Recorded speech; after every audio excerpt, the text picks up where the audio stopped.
Hi friends, welcome back to our channel. ఈరోజు ఎంతో రుచికరమైన స్పైసీ ఆలు ఫ్రై ఎలా చేయాలో ఈ వీడియోలో చూద్దాం.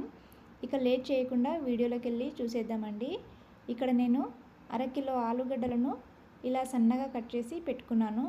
వీటిని ఉడకబెట్టకూడదండి, ఉడకబెట్టకుండా ఇలా కట్ చేసి పెట్టుకోవాలి.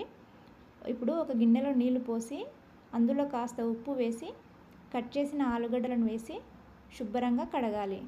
ఇలా ఉప్పు నీటిలో ఆలుగడ్డలు కడగడం వలన వాటికి ఉన్న మురికి అంతా పోతుందండి.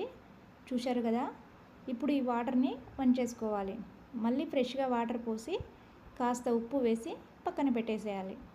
ఇప్పుడు ఒక మిక్సీ గిన్నె తీసుకొని అందులో వేయించిన ఎండుమిర్చి వేసుకోవాలి. ఇక్కడ నేను 8 వరకు తీసుకున్నానండి ఎండుమిర్చిని. అలాగే ఒక 10 వెల్లుల్లి, కాస్త మిరియాలు వేసుకోవాలి. స్పైసీనెస్ కోసం కాబట్టి మిరియాలు ఖచ్చితంగా వేసుకోవాలండి. ఇప్పుడు వీటిని మెత్తగా మిక్సీ పట్టాలి. ఈ విధంగా మిక్సీ పడితే సరిపోతుంది. ఇలా మిక్సీ పట్టిన దాన్ని పక్కన పెట్టేసుకోవాలి. ఇప్పుడు ఉప్పు నీటిలో వేసిన ఆలుగడ్డలను ఒక ప్లేట్లోకి తీసి పక్కన పెట్టేసుకోవాలండి. చూశారు కదా, కట్ చేసిన ఆలుగడ్డలు ఉప్పు నీటిలో వేయడం వలన కలర్ మారకుండా ఇలా వైట్గా బాగుంటాయండి, లేదంటే కాస్త నల్లబడతాయి. ఇప్పుడు స్టవ్ పైన ఒక కడాయి పెట్టి ఆయిల్ వేసుకోవాలి. ఆయిల్ ఒక 4 స్పూన్ల వరకు వేసుకోవాలి. ఆయిల్ వేడయ్యాక కట్ చేసిన ఆలుగడ్డలు వేసి ఫ్రై చేసుకోవాలండి. ఇవి స్లో ఫ్లేమ్లోనే ఫ్రై అవ్వాలి. మరీ పూర్తిగా మెత్తగా ఫ్రై చేయకూడదు. ఈ విధంగా ఫ్రై అయితే సరిపోతుంది.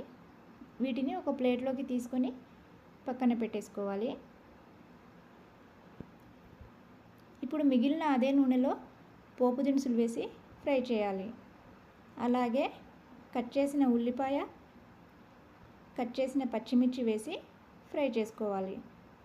ఇవి కాస్త ఫ్రై అయిన తర్వాత పసుపు, కరివేపాకు వేసి కలపాలి. ఇందులో అల్లం పేస్ట్ వేయకూడదండి. ఇప్పుడు మిక్సీ పట్టిన ఎండుమిర్చి పొడి వేసి కలుపుకోవాలి. మనము ఇందులో వెల్లుల్లి వేసాం కాబట్టి అల్లం పేస్టు వేయాల్సిన పని లేదు. అలాగే రుచికి సరిపడ ఉప్పు వేసి కలుపుకోవాలి. ఇలా కలిపిన తరువాత ఫ్రై చేసిన ఆలుగడ్డలను వేసి కలపాలండి.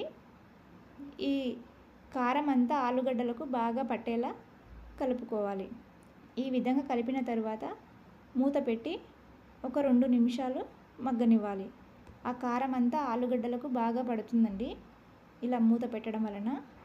ఇప్పుడు సన్నగా తరిగిన కొత్తిమీర వేసి కలుపుకోవాలి.